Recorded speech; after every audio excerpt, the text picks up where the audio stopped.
Интересот за женскиот фудбал во Македонија е голем. Формирањето на втората лига по полека дава резултат, а во новата сезона која ќе биде отворена утре има и дебитант, екипата на Слободен.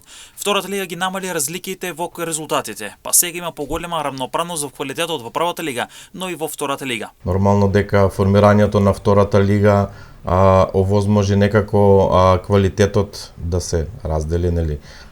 Тие резултати веќе толку ги нема, се појавуваат нови екипи, имаше случаеви, се формира нова екипа и веднаш влегува во прва лига и веднаш игра со првакот, веднаш игра со вториот, со третиот на табела, па губи 20-30-0, имаше случаеви резултати, и така да тоа многу демотивирачки влијаеше на тие девојки од таа екипа и многу ретко многу екипи така се појавија, изгасна во моментот бидејќи на некој начин не се наоѓа лагодно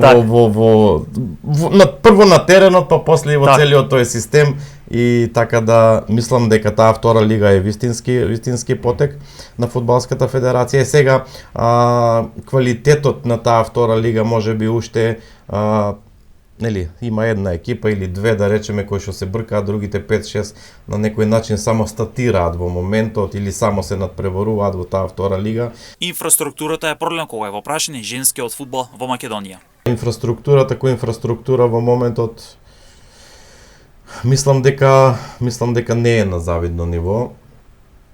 Полу од екипите играат на вештачки терени кои што ги користат и машки екипи на школи, таму се играат надпревари од Суперлига, младинци, кадети, пионери, помлади пионери. Тоа е преоптеретено, значи. Не само што е преоптеретеност на теренот, многу пати доаѓаме во ситуација да, посебно Тетово, Битола и така натаму, се чека, па еден надпревар, па друг, па се чека закажане надпреварот во 14 часот, па не многу пати почнува дури и во 15 часот, бидејќи е зафатен, играат машки младинци, па се одоговлекол надпреварот. Покрај инфраструктурата, проблем се и финансиите, односно буџетите за кои располагаат клубовите и во првата и во втората лига. Во моментот ситуацијата не е баш сјајна во однос на финансиите мислам во најголем дел од тимовите, и сами кажавте, и јас доаѓам од клуб од Скопје, Статов, кој што веќе се надпреварува 13-14 години во оваа прва лига. Значи добиваме помош и од фудбалска федерација, добиваме помош и од државата. Во последните неколку години добиваме и од учеството на нашите екипи во Лига Шампиони, има некоја солидарна шема и добиваме по 10 секој прволигаш, кој што се надпреварувал таа надпреварувачка сезона кога тимот во случајов Љуботен станал шампион, добива по 10.000 евра како донација од УЕФА.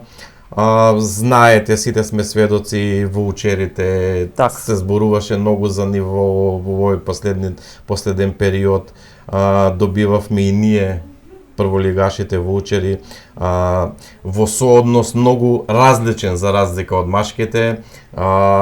Сега можеби ние не можеме да бараме да бидеме исти, значи шампионот во машка и шампионот во женска конкуренција, меѓутоа кога знаеме дека шампионот во машка конкуренција добива 150.000 евра, а шампионот во женска добива 20.000 евра или 25.000 евра. Во првата женска фудбалска лига на Македонија се надпреваруваат 10 екипи. Шкендија се откажа од надпреварување и останаа 9, а пак во втората лига се 8 екипи.